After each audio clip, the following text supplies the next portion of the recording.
Hello and welcome to the Harwood Report for March 19th, 2019, presented by Trade Academy. I am the host of the Harwood Report and the founder of Trade Academy. I am Keith Harwood. Let's do our disclosures so that we can get into the charts. All services and content are provided for educational and information purposes only and are not intended as legal or financial advice. Please keep that in mind as we go through all of this information. All right. Hopefully you got a chance to read through the rest of that. Here's the deal right now. We've got a lot of stuff going on in the equity market. They're starting to rally. They're getting real aggressive. The VIX is getting low. Although today it's not really getting hit because we're heading into a Fed meeting. And that seems to be putting a little bit of temporary uncertainty into the market. And bonds will get their big lead off of that. Gold will probably play off of the dollar as we go through that announcement tomorrow. And then finally, oil actually getting really exciting right now to me. And I'll talk about that last. But it is, I think, the most exciting of the charts that I'm looking at right now. Okay, now fear and greed is up to 70, so it's getting a little frothy.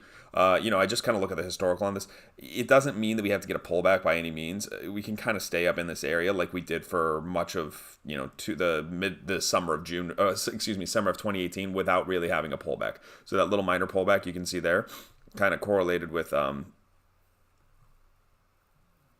the S&P 500 kind of getting a little pullback around here in June. It wasn't a big pullback. It just pulled back to the 125-day moving average. That would be a little bit of a move here, obviously, about 5% down. But I'm not looking for anything like that in the near term without some sort of bad fundamental input. We probably have to be coming from something about bad from China trade negotiations. But the VIX really isn't pricing in a scenario that expects anything like that.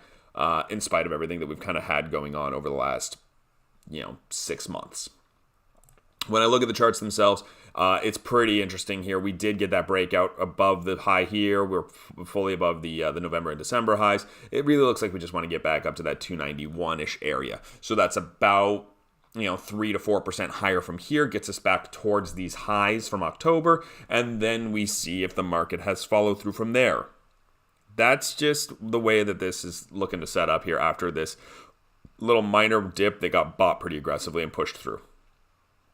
I also look at the VIX on this type of stuff, and as I mentioned, the VIX is getting pretty low. It's under 13 now. For us to get to where we're looking for, where there's like no fear, we're talking about 11-ish. Around 11, I think we're starting to say, there's no fear again. And we're getting close to that point. Now, that doesn't mean that the market cannot pull back once we get there. It just means that we're going to get to a price at some point where people are happy to hedge their portfolios again. Right now, people are starting to get a little lax with the hedging, but as we see the volatility drift lower, it becomes justifiable to find ways to leverage your portfolio and hedge your portfolio, and that's the value of options trading. That's what I generally focus the premium newsletter product on as a reminder. That was posted yesterday with my ideas and how I would be approaching the S&Ps, IWM, Qs, bonds, gold, and oil. And on that note, let's continue over to the Qs first. So we see this volatility drifting down. Qs just had a major week last week. So we had the dip that just got bought up, blew through the high from the beginning of March, and just seems like it wants to keep going up here towards, again, that 185 level. So about 3 to 4% there. Maybe the indicator on this whole thing, and then this is the one I've been focused on, is SMH. So the semiconductors have just killed it since the bottom. So in October, when the market was kind of firm, they were holding back, and now we're back at those October highs in SMH. Now the all-time highs here come back all the way in March, but at this point, it seems like this is telling us that the macroeconomy is fine. All of the technology issues that we were worried about with the Chinese trade negotiations are not really hurting technology right now. The benefactor of those Chinese trade negotiations was expected to be small caps, because small caps generally are more domestic. So it's no wonder that they're a little bit of a lagger here. But at the same point, small caps also tend to have a lot of beta when the market's really doing well. So I'm a little bit concerned or curious as to why IWM has been lagging. I think there's some room to make up here. I think IWM, because if we look back at the October highs, IWM would have to get up to 170. So we're talking like 9-10% there, as opposed to that 3-4-5% in the other indices. So at some point, I think that people are going to start recognizing that small caps are also working fine. didn't necessarily get hit as much by the trade issues, and have benefits coming from this overall bullish market. Okay, so I think IWM that has been lagging has some really exciting upside. I don't know if it's going to happen in a week or in a month, but if we clear that 200-day moving average and hold above it in IWM and it starts to show some leadership, right now it's still sort of lagging while tech shows leadership. If I start seeing a little bit of leadership in IWM where it's outperforming the Qs, it's going to be telling me something about how the market is starting to rotate. That's not a bearish signal necessarily for the Qs. For the tech companies, it just means that they can consolidate a bit, have profit taking go there, and investors are looking for that undervalued asset, which may be small caps. So I like the small caps still. TLT, this guy's going to be triggered off of tomorrow, the Fed decision. What's the most likely thing in my view? I think it's a move lower.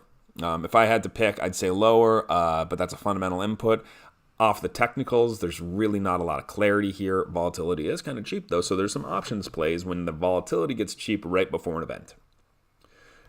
Sped through that because we're going to get to gold. So I always start with dollar yen, which has been kind of chopping near the highs here. This also tends to, at a lot of times, trade kind of along with the stock market.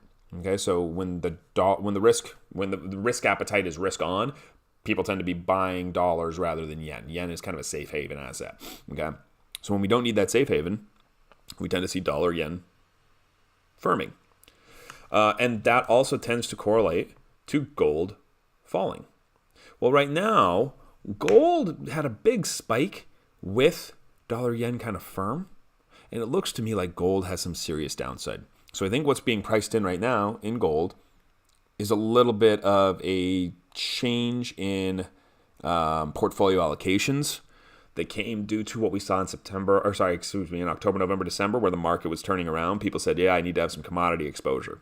Well, as the VIX drops, as dollar yen firms, as the market firms, I think that natural money flow into the commodity market starts to slow down, and then it's more about finding those fundamental commodities. Maybe oil can be bullish because of the macro economy, but gold doesn't need to be bullish if the market is firm and people aren't putting money just into a basket of commodities.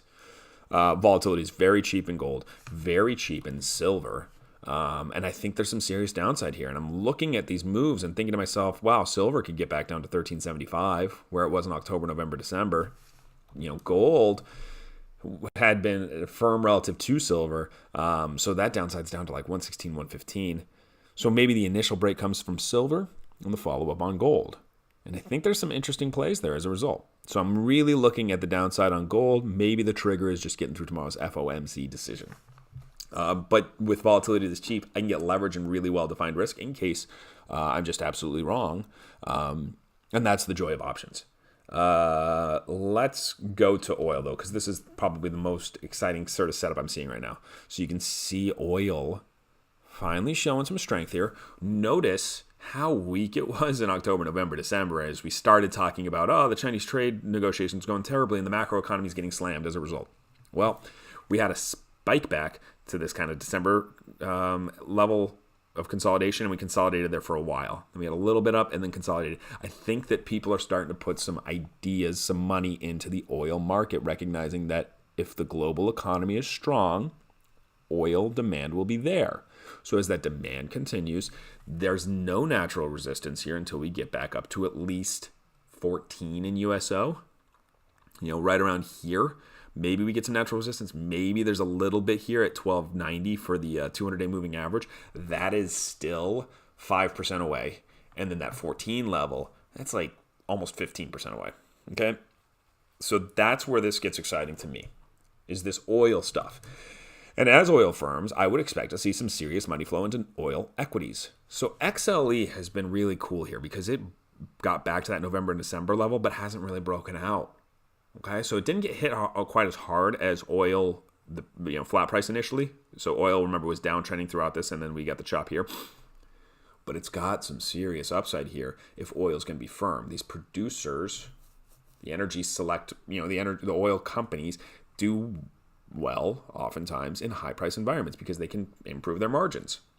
So I'm looking at XLE, and of course, the more exciting one to me is OIH, because that's where the real leverage is when this starts to move. And you can see how much more it's lagged and how much more it's sat. And if we get above the high on February 20th, which is 1806, note today's high is 1785, so we're kind of right there. That can create a spike to that. What if we just go to the 200-day moving average at $21? There is some serious leverage in that kind of trade when I'm looking at a potential for 20% movement. So this might be an outlier type of move, but it's got that spiky potential if oil is firm. So if that commodity allocation continues and somebody's saying, oh, okay, well, I'll buy all commodities, well, then gold and oil can go up together. If it's just going to be rotation, you could have oil up with gold down, or you could have both down if there's a weird dollar shift. That's why I kind of like doing that sort of stuff as like a pair when I'm looking at it is, if I want to be bearish on gold and silver, maybe I should also be bullish on oil. Now, there's nothing to say that gold can't rally with oil falling.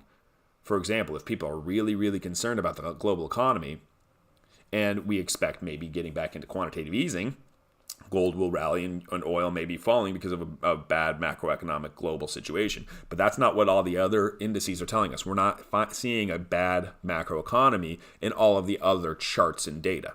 So that's why I have this tendency to believe that there's a chance that something really exciting could happen with that long, oil calls for leverage type of play. So I'm going to keep looking for those this week. I think it's getting exciting. If you want more details on how I'm actually looking at structuring those, you got to sign up for the premium product. You get the first week for free, so there's no risk to you. After that, it's $49 per month. You get the Monday newsletter and a midweek video update as well. So you get much, much more than what I'm providing here. I do more discussion of the actual volatility and things of that nature that matter to these markets. Okay? If you have any questions, feel free to email me, keith@tradeacademy.co. I'm always available by phone, 312-600-8004, but I am quicker to respond on email, so that's the preferred method of reaching out to me. Thanks again for listening, folks, and I look forward to seeing you all subscribing right after you finish watching this video. Have a great rest of your trading day.